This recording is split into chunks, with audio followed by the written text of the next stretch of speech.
Tonight, Rupert Francis will be presenting a speech on the power of giving.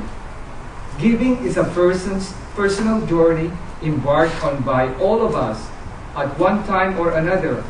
It is important to what to give and when to give as we journey throughout life. Fellow Toastmasters and honored guests, I present to you Rupert Francis.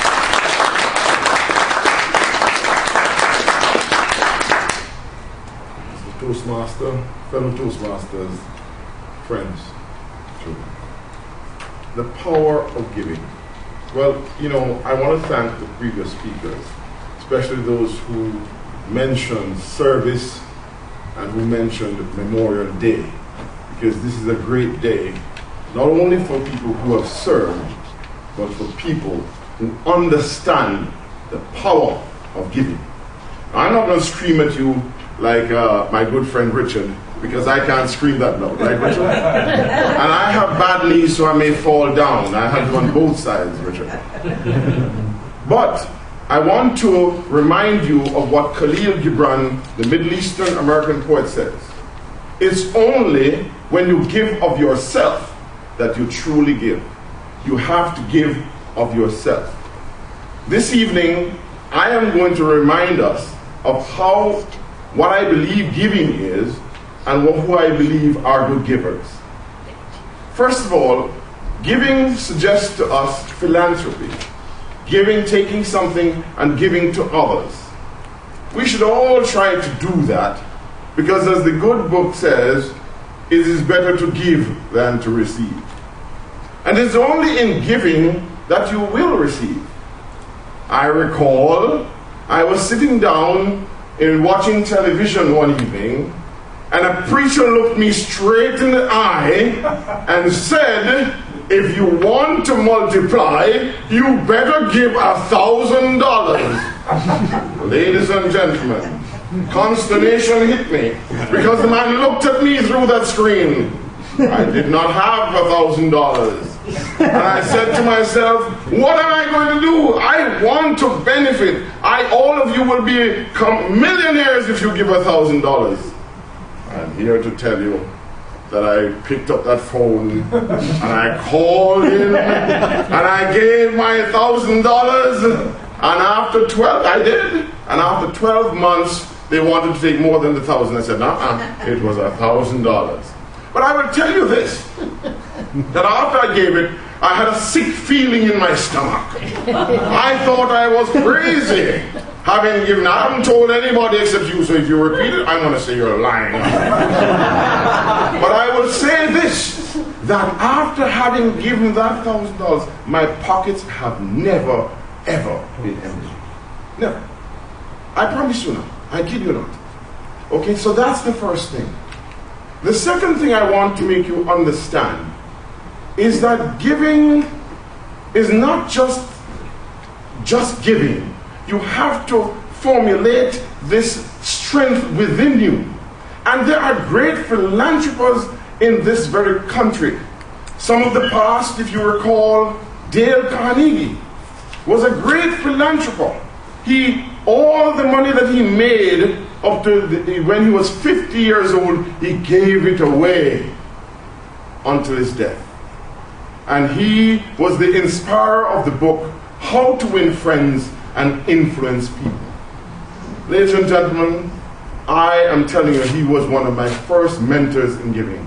Then I saw last week the biggest givers come together in New York. Anybody saw that? Oprah Winfrey, Bill Gates, and all of those big $30 billion. Can you imagine? 30 billion, I want them to give me some. But they were giving it to education. They were giving it to children because they know and they understand that if this world is to be a better place, we have to be givers. We have to give to a cause that is going to enhance the whole human race. The power of giving. It is not easy to give, especially in these hard times. But I promise you, if you don't want to give, do not look into that television as I did, because you may give away $1,000. It is only when you give of yourself that you truly give. One of the first givers that I remember was my mother, a little woman who had no occupation, no education, but she promised us as children that she would give us a future, and that she did.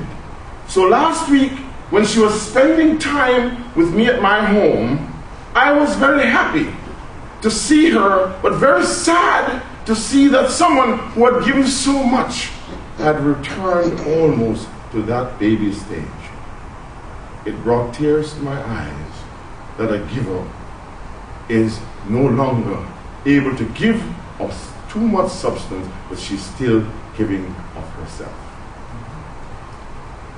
I want to also say on Memorial Day that the good book tells us it's only when we lay down our lives for our friends that we truly give. I used to say before I joined the military, how can I put myself in front of a bullet for someone else? It was crazy. That's the height of giving, I would say. However, if men and women, your mothers, your fathers, your brothers, your sisters had not done this, what would this world be today?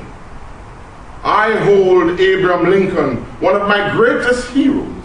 Why? Because I think that if Abraham Lincoln had not done what he did in this United States of America, we would not be where we are today. He was such a giver that he gave his life and laid down his life for his friends. And there are many other martyrs. There are many other people. There are many other soldiers, such as Martin Luther King, Robert Kennedy, John F. Kennedy, who laid down their lives for their friends. So I encourage you, ladies and gentlemen, when we are asked to give, first of all, if you don't want to give, do not turn on the television. Because I also gave to Food for the Poor. But I am telling you, when I see a hungry child, tears come to my eyes. As Khalil Gibran says, it's only when you give of yourself that you truly give. Thank you.